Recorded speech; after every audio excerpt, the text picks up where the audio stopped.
Affections and Afflictions.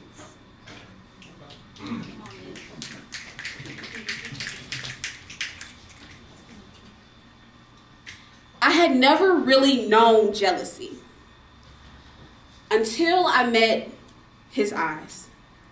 And I experienced for the first time greed. The kind that's like, why are you still texting? Greed.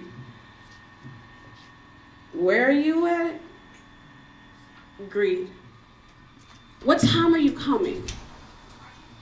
Greed. Wake up. Please. Talk to me. Greed. You see, being with him was like being high on ecstasy. I wanted to tongue wrestle him every time he was next to me. He wore his heartache, but he'd wear it so gracefully. But when he'd hug me with her memories. I inhaled all his sorrow, but she held all his history. Even when I tried to wrap him in my mystery, I was still his vice. She was his love. I was his error. She was the queen. I'd steal a moment, but she was the dream.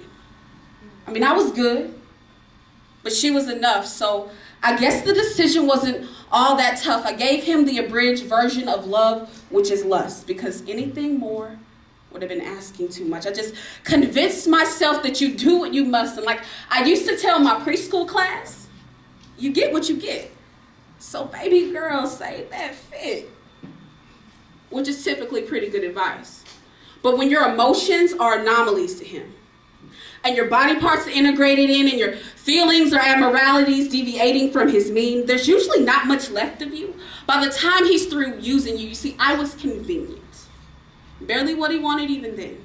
And if I fell apart, he would never touch me again. So I just gnaw on my tongue like it was tobacco, so the stinging in my eyes would subside. I say those freaking tears from my pillow side. Once I retreated to the bathroom under the pretense that I was just a little too drunk. I applied that mascara like self-esteem. I plumped my lips with lust and I added that blush. I curled my eyelashes with sin.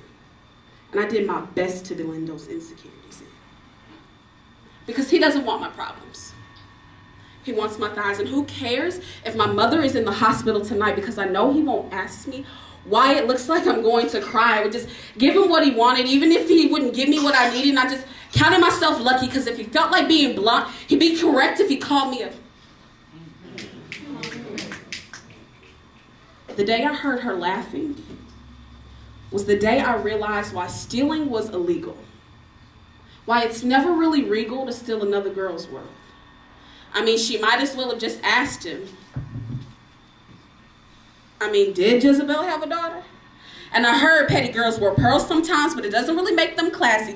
Tell her to take her sidewalk drama back to daddy's cell block, because she was marked by birth as too easy to be labeled as anything other than sleazy.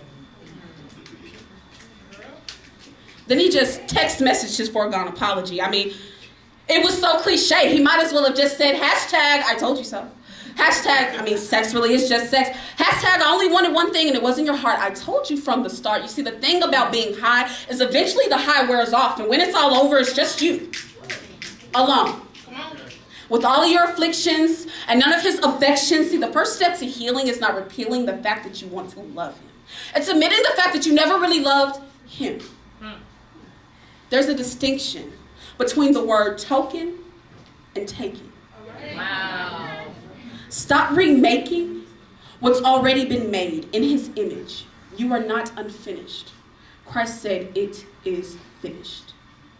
And even if he doesn't want the finished product, it doesn't make you less, and it doesn't make her better, and you only get better when you let the disdain for your own pain set in. Like, hating her will do anything. Like, there's anything to gain from maiming your own soul. He was only your lesson to know that being his woman is not the equivalent to being a woman.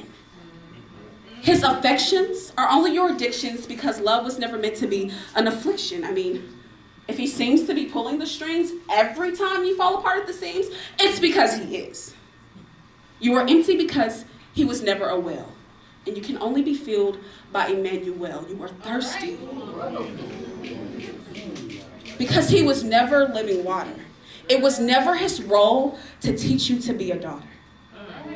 And staying does not make you love's great martyr. Oh, my dear, is it not clear that love worth its salt is not a burden to bear? It's not God's will that you would will a man to love you. Your body is a gift. It's not a bargaining chip. Oh, my daughter, don't even bother. Just lay that pretty head down by these still waters, and I'll pray that prayer for the both of us. The one we've been too afraid to pray because we really didn't want to leave him. And yesterday, our Father, which art in heaven, hallowed be thy name. Thy kingdom come, thy will be done on this earth as is in heaven. Give us this day, Abba, our daily bread, Abba, and forgive us our trespasses, these same old trespasses, these same old mistakes, and lead us not into temptation, but deliver us from ourselves. For thine is the kingdom, and thine is the power, and the glory, forever and ever and ever. And the church said, Amen.